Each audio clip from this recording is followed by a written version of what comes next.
我们来看看美中终于要对话了吗？这是布林肯跟这个这个秦刚才刚刚通完电话哦，这昨天发生的事情啊，一通完电话很快的哦，包括美国国务院，包括中国的外交部，几乎是同时宣布说，对中美双方已经商定了哦，美国国务卿布林肯18号要访问中国大陆。你看到这是大概是台北时间昨天晚上8点钟，美国国务院说啊，布林肯要访问2个国家，中国跟英国，6月18号。抵达北京，19号就会离开，所以这是一个快闪的行程。讨论的内容会包括和平解决乌克兰和俄罗斯的问题，还有目前的台海局势啊。汪文斌在半个小时之后也几乎是同时来发布这一项讯息。所以呢，我刚刚说了，秦刚跟布林肯通电话。确认好游戏规则了吗？哦，这个内容还有范围都已经定好了。不过我们再来看看呢，最近有非常多美国的大咖、美国的商业界巨擘去访问中国大陆哦。在这个时间点，我们看到比尔盖茨此刻人在北京，他是昨天晚上9点到达的哦。那路透社的报道是说，6月16号他会1对1见习近平，那么就好玩了。布林肯18号到北京，可是他的行程目前看起来没有见习近平哦，所以我们这里打一个问号，不知道他要不要见习近平。如果比尔盖茨见了习近平，2天之后布林肯完全见不到这个中国大陆最高的领导人，那这代表什么样的意义呢？这释放出什么样的讯号呢？我们看到 CNN 就讲了，他说啊。中国对秦刚这个还有这个包括秦刚跟布林肯通话内容解读更加的尖锐了，包括你看到的凸显什么？中国跟北京啊还是有深深的不信任，而美国东亚驻青康达他就讲了一段话，我们来听听看。I think you can anticipate that the Secretary will reiterate, we're not going to Beijing with the intent of having some sort of breakthrough or transformation in the way that we deal with one another. America's abiding interest in the maintenance of peace and stability across the Taiwan Strait. It is a responsible way, we believe, to manage tensions, clear up misperceptions and miscalculations even, and it is in our interest to try and figure out a way to work together. 好，你就可以看到呢，其实美国可能也不抱有很大的期待，对于中美在这一次的对话之后能有什么样的成果，看起来没有很高的一个想法哦。那中美的印太对峙现在看起来都还在极限施压以及碰撞的战术。我们先来看看，在台海事件之后呢，美国海军的驱逐舰跟盟国一起的潜舰进行电子战。这个是来自于6月3号到5号过去的2个礼拜，美日加澳的军舰在这个地方东海这个地方进行所谓的高贵狼獾的一个联合军演，而那个时间点呢，中国的海军有4艘的舰艇紧紧的跟着后头走跟着这个盟国的演习的后头走所以你看到中国大陆的军事的一些博主，他们就说，哎呀，如果外界搞不清楚，还以为解放军加入了这个美日的盟邦的一个演习。那另外我们可以看到呢，挑战中国主权这个标题就写到了美日菲南海的联合演习，在这个地方做联合演习啊。中国大陆的媒体就说你先把你仁爱礁这一艘破船给拖走吧。我们可以看到呢，包括这些仁爱礁的争议啊，包括这个菲国有这个马德雷山号这个争议呀，通通都在同一时间呢都被提出来所以呢，中共今天是否光复南海仁爱礁呢，也变成外界都在拭目以待的大戏了。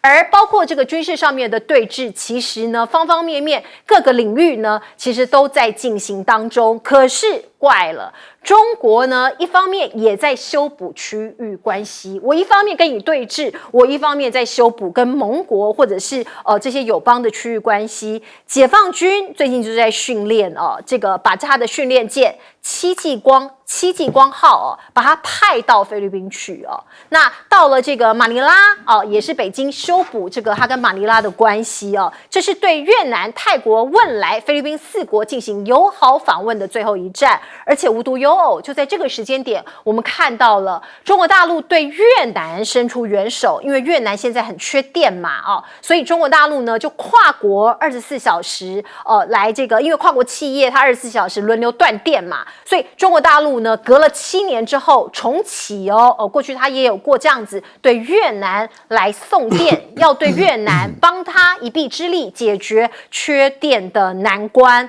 而另外呢，包括这个韩英随美强硬抗中，又积极访中，英国也很奇怪，韩国的态度我们都来看看过去中韩冲突在升级嘛，尹锡悦亲上火线，很生气的骂了中国大使之后中韩的军舰在东海对峙，你看到了强打捞北韩的卫星残骸我们看到在这个地方，北韩的卫星残骸落在这个地方中韩舰艇于南韩的大清岛以西的海域200公里处这个在那边活动所以你可以看到韩国就发出像这样子一个非常高充满火药味的声明。可是在这个时间呢，我们看到韩国的国家安全这个安保室室长还说了，已经向中国传达举行韩中日峰会的意向。你一方面抗议，一方面把这个火药味的声明传出去，可是又要做韩中日的峰会。而另外一个国家，包括英国，他的态度也值得玩味拜登会晤苏纳克是在6月8号的时候，那个时候我们看到这个苏纳克还这个高调的说要宣布新型的经济伙伴关系，应对中国的挑战。可是现在呢，我们看到英国的外交大臣科维利宣布了要在7月访中，寻求稳定中伊近期陷入数十年来最低点的动荡关系。一方面跟着美国联合抗中，一方面又要拜访中国。这是两面手法还是外交上面的策略呢？来问问看亮哥你怎么看？包括布林肯即将到中国大陆访问，他会见到习近平吗？现在媒体都在猜。我觉得因为之前王毅跟苏利文已经在维也纳见了8个多小时所以双方的分歧本来就很清楚了啦。所以我不认为是布林肯的快闪之旅而是中方给他的时间就只有这样嘛，只给他2天呐。对，就是你就表态嘛，你到底哪一个议题要不要让啊？你的版本是什么？那你如果不让，那我们也不用谈的啦。所以事实上，中国大陆内部的舆论对他并不是很友善就觉得说你要来那，反正王毅、苏利文带回去的问题你自己也很清楚啊，所以。你看那个秦刚跟他通了电话，中国大陆还要特别强调说这个是应约回电，然后那个布林肯不是应邀访问，是中美协商，所以来访问。你硬要来，我就让你来。他说到中美协商，他不是说应邀，我没有邀请你那到现在还是这么硬所以我是认为大概就是，而且你看秦刚跟他讲了半天，还是讲基本上就是。中国的主权跟那个安全利益嘛，那所以台湾问题还是摆在前面那美国对中国的制裁等等所以我认为，就是如果在这方面没有那个像样的成果啦，那基本上他要往上见习近平就是不可能的那至于那个你刚刚讲到那个南海的对峙事实上中国大陆在今天就是6月15号。那个中国海警局公布了第1号令就是海警机构办理刑事案件的程序规定，意思就是说，我现在有法源那6月15号，如果你菲律宾在仁爱礁那个放了24年的破船，你不自己拖走那我就有法源要来处理了。那包括那个上面有菲律宾的士兵嘛，那他那个就是叫做违反刑事规定的外国人所以我认为不是说6月15就要执行不是这意思啦，而是会找一个黄道吉日来执行那个黄道吉日通常大家预期就是小台风那涨潮的时候就顺势把你拖走这样，因为它旁边有2艘很大的拖吊船嘛。那这里就变成是中国大陆这次又要再亮剑了，那你美国会不会进来帮菲律宾的忙事实上，中国大陆最近亮剑好几次嘛，一个是南海那个 RC-135侦察机被赶走，然后接下来美国那个驱逐舰中云号在台海被拦阻，那这个是第3件我认为中国大陆一定会亮剑。那这个就考验菲律宾要自己处理，还是说在酝酿另外一个冲突场合了。大概是这样。可是我觉得基本上蓝海行为准则不会因为这个事件，然后在今明2年就不会过了。我觉得菲律宾自己应该也想得很清楚了。就是而且菲律宾，我也不认为他会去。如果说东南亚各国有共识，我认为他也不会去违逆了。现在就完全他是卡在中国跟美国中间嘛，那他很为难呐。可是我觉得中国大陆也没有立即下狠手了，他就针对仁爱礁这个船，因为已经卡在那边24年了，那已经造成海洋生态污染了，那你要不要做一个处理？那如果没有处理，我觉得中方可能会动手把它拖走。是，然后接下来可能宪兵礁，他就要展开另外一波的填海造陆。来请教赖老师怎么看？中美关系会不会因为布林肯这次到大陆去访问之后就改变啊？我想这个可能性不大。美国自己也在布林肯还没出发之前，康达就说啊，他也不期望中美的关系会有改变。但是为什么不期望会有改变？你还是要去，那就是美国有美国想谈的东西。但是美国想谈的，中国大陆不见得有兴趣。那中国大陆要谈的，你美国不见得也有兴趣。但是问题就在于说，你要来我这里是你要来的，那因此我要谈的，我就一定要跟你谈。那我觉得中国大陆要跟你谈的已经摆明白了。第一个就是一个原则，那也就是相互尊重的原则。那也就是说，你美国如果不尊重我，我就不会尊重你。那这个部分里面要不要谈？那也就是尊重的定义要出来。那第二个呢，就是2个停止，一个停止干涉中国的内政，这内政包括台湾、香港、西藏、新疆等这个问题。我觉得这个部分里面就会跟美国人谈得很细了。那这个里面最核心的就是台湾的问题了。那台湾的问题，也就是说，你布林肯你要很清楚的知道，因为秦刚的电话中已经告诉你，我就是要谈这个问题，你自己要准备一下。所以我觉得谈出来的结果会怎么样，我们都不知道。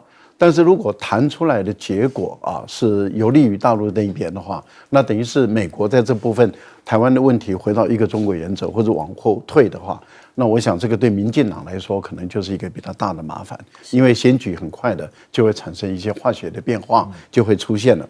那另外一个停止就是说停止中国的跟中国的主权、安全跟发展有关的。那这个是广义的哦。你看为什么字这么简单？那这个范围就很广了，跟中国的发展利益有关的，那就是半导体了。那你美国要不要停止打压？如果你不停止打压，那中美的关系就继续对抗下去。所以我觉得布林肯这一次一定要去北京想办法要去北京。我觉得那个大陆这边也没有跟你玩的那也就是说你要直面这一些我要跟你列出来的清单，一个一个都要来谈。菲律宾的问题我们看到小马可斯有转向了。小马可斯在上个礼拜很灵活他在上个礼拜的时候出席了中非的友好的颁奖典礼，第3届，第1届，因为这是杜特地他创的，那目前来讲是第3届，也就是小马可斯任内的第1届，他带着文武百官浩浩荡荡的去参加，然后呢特意的就接受记者访问，他说有人说我这个从这个又荡过去美国那边，他说没有，我没有荡过去美国那边。那就在他宣布的时候，这个戚继光号到了，这是有遗传。对，那其实也就是告诉菲律宾，等于是又告诉大家说，我又荡回来了。我觉得这很有趣啊。是这个正面解读是蛮灵活的。是来请教这个董哥。既然拜登跟习近平会面以后商定了，就是让布林肯去访问中国大陆，那这一趟所有的时程还没有出来的时候，美国自己就宣布大概是什么时间。后来发生了气球事件，美国朝野大家都讲这气球是间谍气球，然后把它打下来了那打下来那一天是4月2号到现在东西通通被美国打下来，都在美国手上，他也不公布说哪一个东西是间谍，哪一个东西可以侦测，没有。那其实美国还借着前美国大家都很生气，或者很多国家都很生气的时候，然后宣布制裁中国大陆6家跟气球有关的公司，表示说这事情是真的。那美国越演越像的话，中国大陆不吃这一套了。是我老实讲，那现在布林肯想去，其实他的背景很简单，因为他们要选举了。他表示说，你看我们又可以跟中国大陆谈了，又怎么谈了？那其实对于中国大陆最了解的就在共和党嘛，季辛吉现在过100岁生日啊，他很简单，他最近讲一段话很有意思啊。他说中国大陆其实他追求的是安全，他从来没有要追求统一，那个统治世界啊。让我们美国自以为正义，你讲那一套人家不相信啊。那这是季辛吉最主要的著作《论中国》这本书美国那些人不看啊，台湾的人也不看啊。那我觉得，因为他跟中国大陆所有的领导人都见过面，他打交道打这么久。他告诉你什么样是真正的中国，那你们那些误解的，用自己的想象，你们把自己现在搞到这样的地步。现在中国大陆他对你没有信心，因为你们没有诚信，那我不理你嘛，不理你。现在美国这些人就慌了，他派了血曼，派了华志强，血曼6A 退休，华志强任务没有达成，现在被调走了。那现在只剩下康达也谈不成啊。为什么？因为你美国里子跟面子都要的话，中国大陆没办法这样一直陪你玩嘛。所以这就是中美现在最大的难题，美国没有诚信啊。是。那这个很多国家其实都有自己的盘算，包括我们最近发现了法国的总统马克宏，他到底在做什么样的打算呢？他表达想要进金砖，今年在南非嘛，他想要去参加，可是现在打一个问号，可能有人说你不能去，也不准去，是这样吗？我们先来看看呢，今年的这个所谓的金砖峰会的主办国是南非嘛，在南半球，美国国会呢就施压他说，你不要跟俄罗斯互动。俄罗斯是金砖国家的发起国之一哦，可是因为现在在打仗嘛，这个美国的众议院的外交委员会说，你这个非洲贸易协定谈判你必须拿这个当武器，减少跟俄罗斯的合作，不然这个会有什么样的后果。南非的外交部就讲了，你美国你不可以用这个来作为谈判的借口。另外一方面呢，我们看到俄罗斯的消息报已经证实了，南非发出邀请函了，请普京出席这一场峰会，已经受邀了。那另外我们刚刚讲到法国的角色很特别，马克宏他积极表态说，可不可以让我参加金砖峰会啊？一直举手可是现在南非说，让我想一想，南非不表态所以为什么会这样呢？马克宏他打什么样的主意呢？包括他是西方联盟的重要国家之一耶，那金砖感觉是对抗的这样子的一个态势，另外一个组织，所以他到底在做什么样的打算呢？我们来看看呢，包括俄罗斯他也说了，我不接受你这一只特洛伊木马。这是俄罗斯的外交部发言人扎哈罗娃，他说你法国你想要进来我们金砖会议你这个行为就有可能要木马屠城我他暗批这个欧美国家想要渗透进来。可是呢，如果中国可以同意游说俄国，让俄国点头，马克宏就有可能来出席所以已经变成了一个变数了。而另外我们看看金砖5国包括哪几国呢？中国、俄罗斯、印度、巴西还有南非在过去呢，大家觉得说你这几个国家要联手对抗西方，那马克宏在这个时间点想加入他的目的是什么？我们这边呢也提出了疑问提出了问题。另外我们再来看看呢，世界的其他国家，世界有很多国家，不是只有西方这几个国家，他们很多国家都表达说我也想加入金砖国家包括你看到的印尼阿根廷这个地方大概有6个表达想要参加的国家，还有包括这一块包括土耳其、伊朗、沙特阿拉伯、埃及，这14个国家也正式申请了所以未来这个集团会越来越大。过去一段时间我们一直在谈论的一件事，有没有可能这个世界会拿另外一个货币来取代美元，也就是去美元化？耶伦他就讲了说，没有错，有这样的趋势，有人有这样的想法，可是目前不可能，因为我们美元还是主导。他说，美元在世界金融体系扮演的主导角色是其他国家，包括中国没有办法复制的。而且呢，耶伦还说 ，IMF 和世银就反映了美国价值。那中国大陆当然反击了，包括中国外交部的发言人汪文斌就讲，他说，国际基金组织还有世界银行都是多边的金融机构哦，它不是美国国际货币组织也不是美国的世界银行你怎么可以这样讲呢？哦，那包括世银哦，大家知道世界银行，美国是最大的成员国嘛，所以它总部也在华盛顿。每一年世界银行的行长都是美国人指派，美国人来做这个行长的。今年世界银行的行长叫做阿贾伊班加哦，他是这个美国人哦，这个印度裔的美国人。他说了一句话，他说：“我不把中国视为竞争对手，我承诺避免卷入华盛顿跟北京之间的竞争。”这个话一说出来我们就看到彭博社立刻就下了这个标题。彭博社说：“行长啊，你跟叶伦讲的不一样哦，为什么？”因为叶伦叶伦他一直都讲说这个中国是美国最大的竞争对手所以你可以看到呢，现在连美国内部是不是都在转变了？叶伦曾经讲过叶伦说劝阻其他国家不要跟中国合作敦促这些国家跟美国以及他的盟友合作所以观众朋友来看看，是不是这个世界有很多的观点，有一些也进入了美国的这个所谓主流的价值里面。来请教亮哥，亮哥你怎么看？那个金砖峰会今年应该是8月啦，那马克龙事实上并没有资格参加啦，因为今年你根本就还不是会员你怎么参加？除非你是有被邀请为贵宾可是过去并没有这种传统而且他们邀请的大部分都是第三世界的大国那今年刚好要审查新的会员入会嘛，那一般预期至少会到13或者到19都有可能所以因为今年我觉得马克龙一定是料到他们要讨论一个议题啦，就是非美元支付的问题所以他想要去听一听他就想说我不是美元我是欧元之类的所以我认为大部分的国家不会欢迎他去了。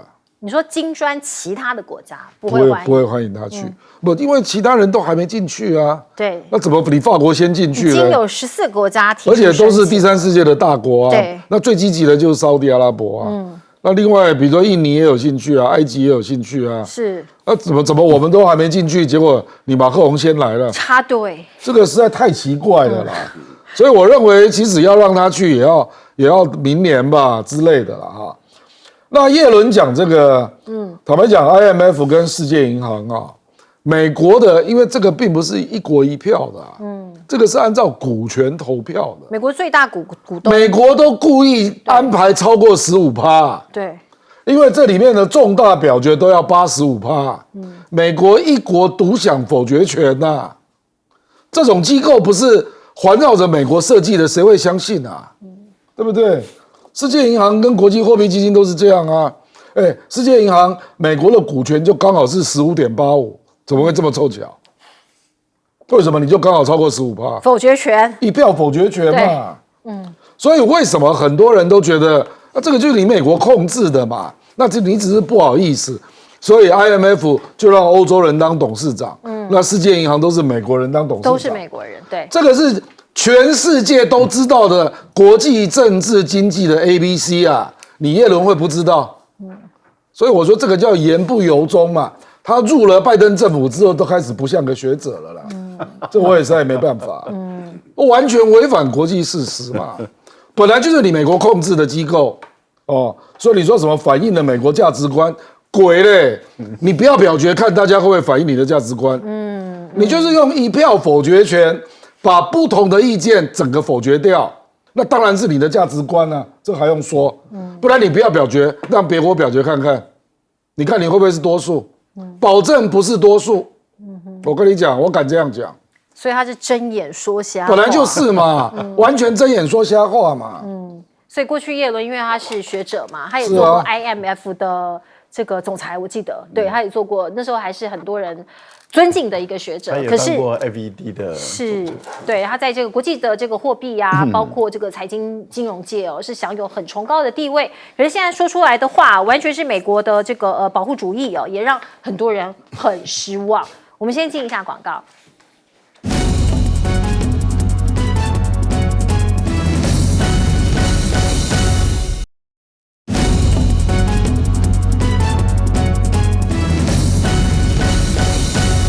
老师是法国专家，请赖老师分析一下马克宏究竟想要干嘛？我觉得马克宏他这一招很漂亮啊，也让他自己的声量又进入国际的这个热门点啊。他也凸显了金砖五国他是越来越成功，因为我们都只知道说金砖五国在今年开会很重要，是因为他们要讨论扩容的问题。那中国大陆已经表明态度，就是欢迎扩容。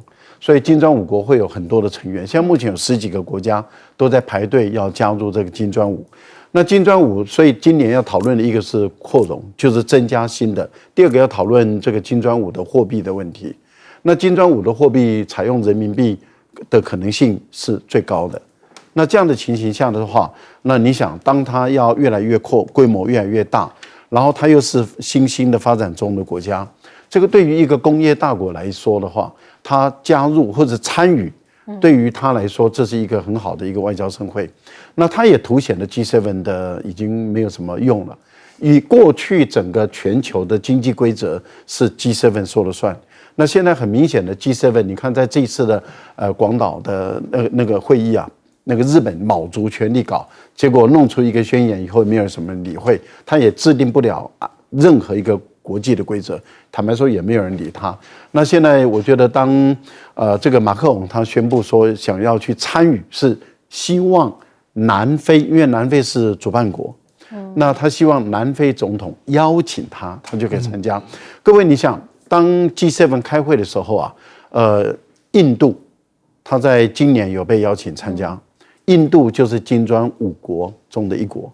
南非又被邀请参加，也是金砖五，所以也就是说，金砖五的2个会员国，那么都有去参加 G7 的这个受邀参加。那为什么 G7 的国家不能被金砖五来邀请？所以我觉得马克宏提出另外一个颠覆性的一个思维啊，这个部分里面大陆已经放出信息，就是可以考虑啊，可以考虑，对不对？可以考虑啊。那俄国就是说。反对啊，俄国反对。其实俄国应该是开玩笑的啦，就是这会不会是木马屠城啊？但是其实他要的是你法国解释一下嘛，就是你至少跟我们说明一下你为什么想参加。那不过各位想想，当普丁去参加金砖五的时候，普丁等于是重新走入国际的舞台了。也就是说，在这段时间，俄国被制裁的时候啊，除了中国大陆。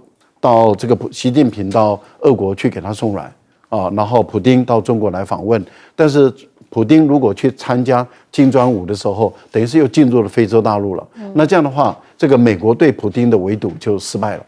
而且如果说马克宏这次也去，那你想看他跟普丁见面，那这不是一个很有趣的事？那个画面，美国看了应该不会很开心吧？一定是气到不行。但是难道不就也因为这样？打开了普丁的一个路吗？所以我觉得这是一个很有趣的一个事情呢。会成真吗？我们就继续看下去，进一下广告。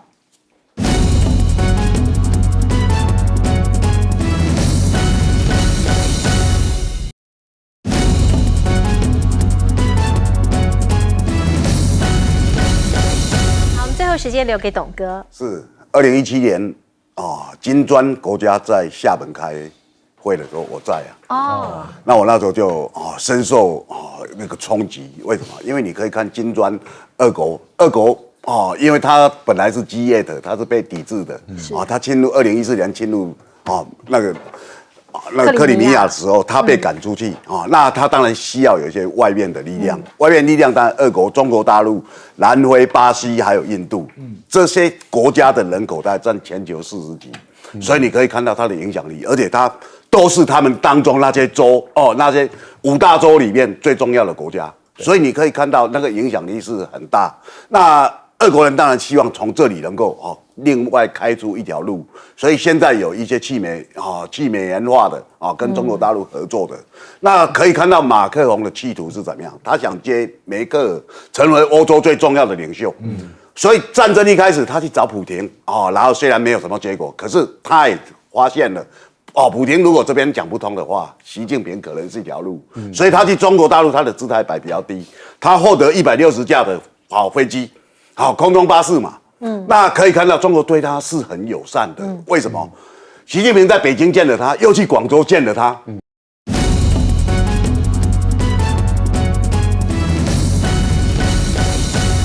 好，在台湾社会蓝绿白的政党倾向现在重组了吗？我们来看看柯文哲，他想仿效谁呢？难不成要仿效阿扁的冲突、妥协、进步吗？我们先来介绍这个小时加入我们的来宾，首先是耶鲁政治学博士郭正亮，大家平安，以及国际政治专家赖岳谦。主持人好，观众朋友大家好。另外是我们的资深媒体人董志森。是，大家好。观众朋友，我们赶快来看看呢最新的民意基金会的一个调查报告出炉了。这个月跟上一个月来比较，台湾人对于政党的支持度倾向有一些落差，有一些变化，包括国民党、包括民进党、包括台湾民众党这三大台湾主要的政党，民进党下跌了6.5%，政党支持度是24.6%，国民党也下跌了，下跌的幅度是5.8%，支持度只有20.4%。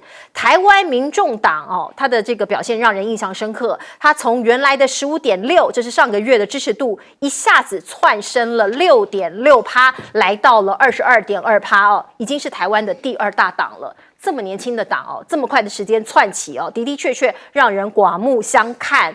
而我们看到游盈隆就是台湾民意基金会的董事长，他说民进党有一件事情做错了，所以过去半年的努力一夕归零他说现在民进党来到了只剩下不到2%5的选民支持，你还是执政党呢？这等于回到了去年底9合1地方选举的挫败那个时候的支持水平所以赖清德北撩刚白做工过去半年你白忙一场而国民党也是只剩下2%的支持度内乱是最主要的因素你的党内分崩离析，总统提名争议越演越烈。说你拥有这个很多地方诸侯的势力可是你空拥有4都10个县市的地方执政版图，一点办法都没有。民众党拿到了22.2%的民意支持，创下政党成立以来的最高纪录这是第5度在民意基金会的调查里超越了国民党，也透露出台湾选民有意义的这个对第3选择提出提息还有渴望之情这个柯文哲他到底凭什么？从几年前他是一介医师政治素人，为什么可以这样异军突起呢？他灵活，他没有包袱可能是最大的优势。你看他如何灵活？他前一阵子在5月底的时候跑去跟阿扁请教，握手同框。他讨教1994年选台北市长阿扁的经验吗？他讨教2000年阿扁拿下总统大位的战术吗？而另外呢，我们看到呢，前几天他跟他跟馆长直播合体那个时候一大堆人打赏，他的一个晚上的抖内金额创下台湾 YT 的第1名，据说就拿下了172000多块17万这个数字代表什么？很多人很热情小额捐款我支持你，我抖内你尤其是年轻的族群。所以柯文哲他到底走什么样的路？他所谓第3条路、第3势力，他是在仿效陈水扁吗？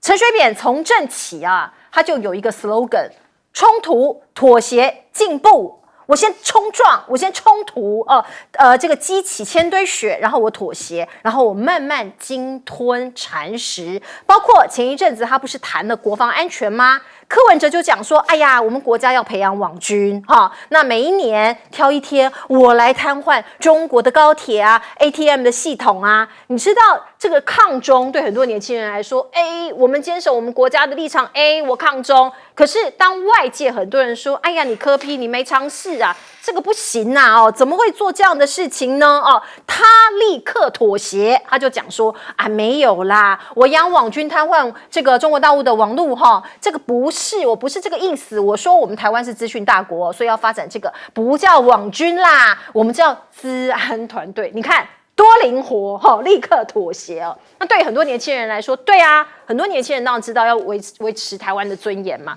我不要过度所谓亲中，可是要不要仇中？他可能也不要仇中，所以柯文哲很精准的掌握了这个各中3位那另外我们看看执政党，他持续在卡两岸交流。现在马英九说我要邀请陆生来访问，你东卡西卡 OK 啊，我配合啊，我送件啊，我降低参访的人数啊，看看执政党你要怎么接招。那对岸的国台办礼拜三的例行记者会也讲了啊，他说两岸观光何时解冻啊？民众殷期盼啊，可是症结在你台湾，在你民进党。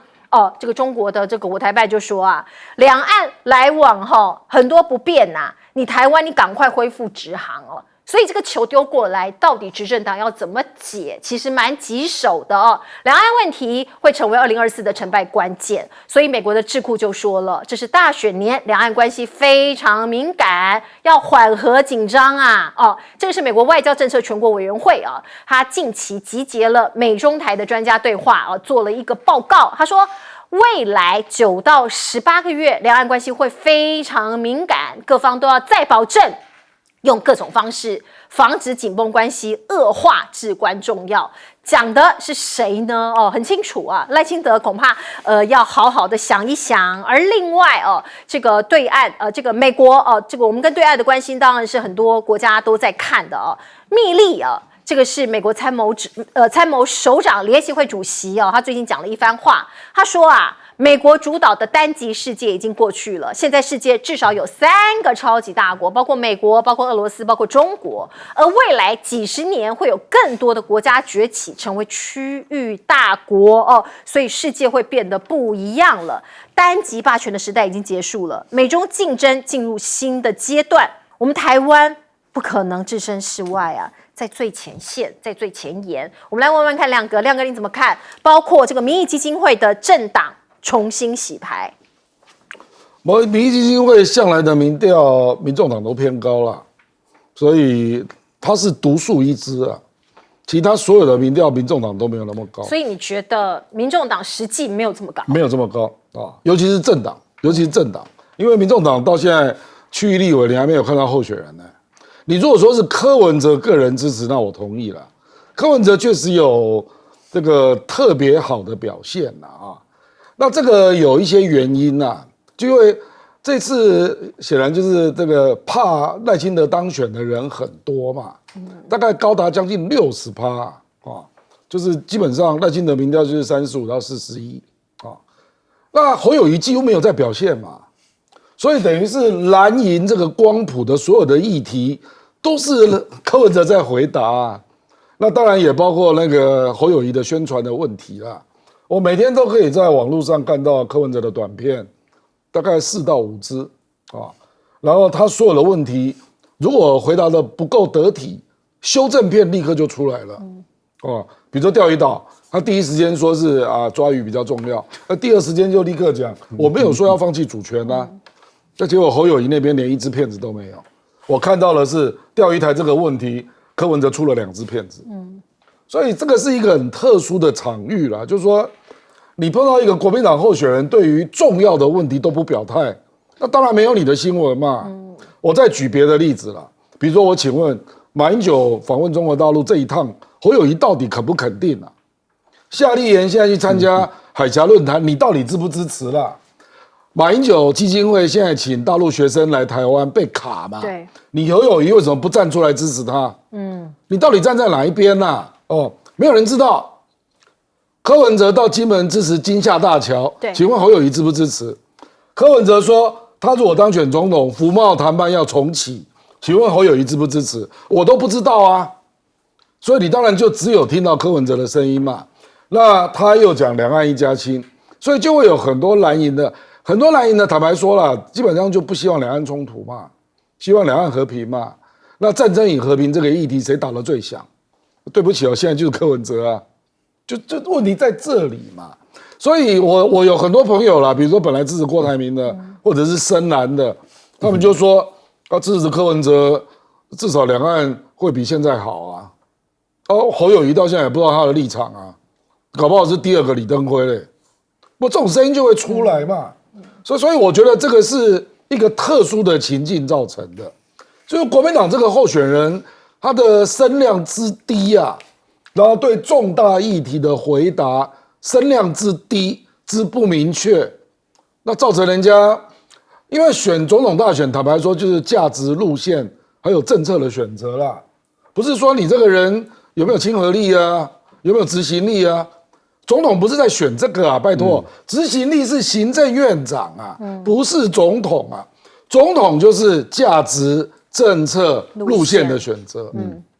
所以你这个要有声音啊，尤其是你要让人家知道你跟民进党有什么样不一样的未来，台湾的未来嘛，这要清清楚楚，不然人家怎么选？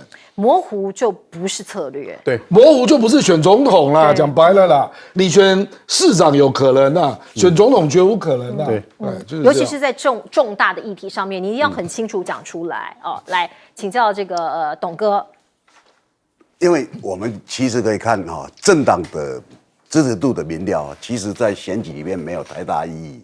去年的921选举之前国民党大胜，但是国民党的政党支持度不是第一啊，一直不是第一他最多有时候超越民众党，大家都说要超越民众党超越有什么好高兴？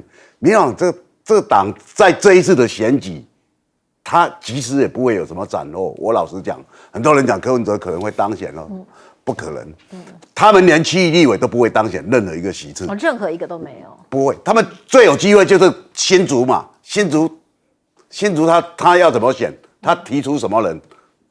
他现在没有人选那他认为说高虹安那是刚好一个偶发的情境。高虹安下次再选新竹市长应该不会上各位你给他看。所以我们今天看因为在这种情况下，因为两大阵营最近因为性骚案，很多人纷纷中箭落马。那相形下台湾民众党被掩护得非常好。你要说台湾的政治人物性平最不及格的第一名绝对是柯文哲啦。柯文哲差一点被市议会送去上性平课，因为他嘴巴就是这样。我们性骚有两种，一种嘴巴，一种身体。对，他是嘴巴第一名，不用讲。你要把它弄出来，可以出一本柯语录。我老实讲，可是因为台湾民众对柯文哲就觉得说反正他比较调皮啦，比较好玩啦，讲讲不要把他当真啦，就这样。所以年轻人喜欢他。那你要讲你要把他有一些讲的，比如说你说他学阿扁，他说阿扁会被抓去关。是北京叫马英九把他抓起来关的，这是柯文哲讲的。你看赖老师都笑出来。对啊，他最近到大学去演讲说阿扁根本不应该保外就医。当初柯文哲每天他们那些人手使阿扁，跟阿扁配合，阿扁装得快要死了。柯文哲说阿扁在关会疯掉，会死掉，会怎么样？在三立新闻。是啊，就一直在理事讲，结果因为马英九或者政府迫于很大的压力，因为阿扁每天漏尿抖擞的，你不把他放出来，然后民进党又骗国民党说阿扁放出来，蓝绿才有和解的机会。那现在放出来了，柯文哲又讲不一样的话。柯文哲这种人就信口开河到已经匪夷所思了，对不对？他跟馆长去讲说，我找黄国昌当法务部长。对，黄国昌是废死了，黄国昌是主张废死的，年轻人都主张废死吗？大家。变成你只要柯文哲讲什么，大家觉得好玩不管他真的是假的，或者有没有什么影响，就是柯文哲是所有候选人里面最没有价值的。他没有什么他没有一个什么普世价值的判断，他高兴怎么样讲就怎么样讲，就这已经到了匪夷所思了。可是因为年轻人对这个不 care 嘛，他觉得说只要你讲的好玩，那我们就可以吧。那我有时候讲在台湾其实你可以看到政党的支持度，因为这几届的情况来讲都没有影响到他真正投票。其实最主要是人选啦。那我们现在看柯文哲现在他自己也很清楚，他全力要抢的是34席的不分区立委。这30依照他自己的判断应该是国民党和民党大概都12到13席，过去也没有低于这个，国民党再差也没有低于12席呀。都12到14之间，这两个党大概都这样。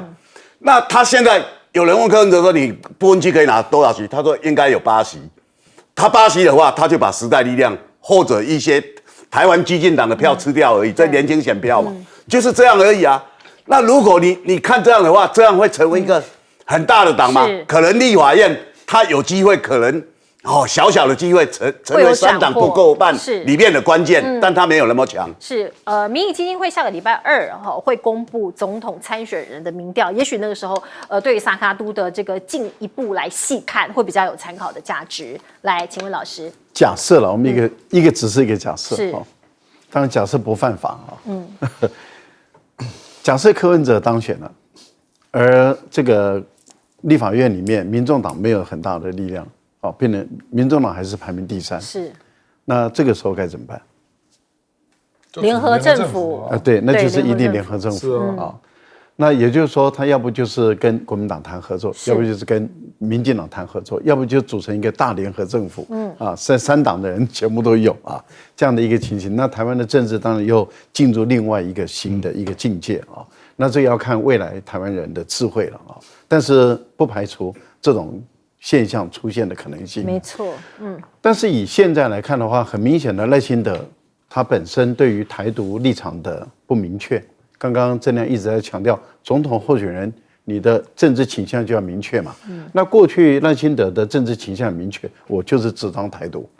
赖清德说我就是主张台独嘛，可是他现在在回避台独，在回避台独的时候，他就戳破了一个神话，原来绿营的都是假台独，没有人敢搞台独。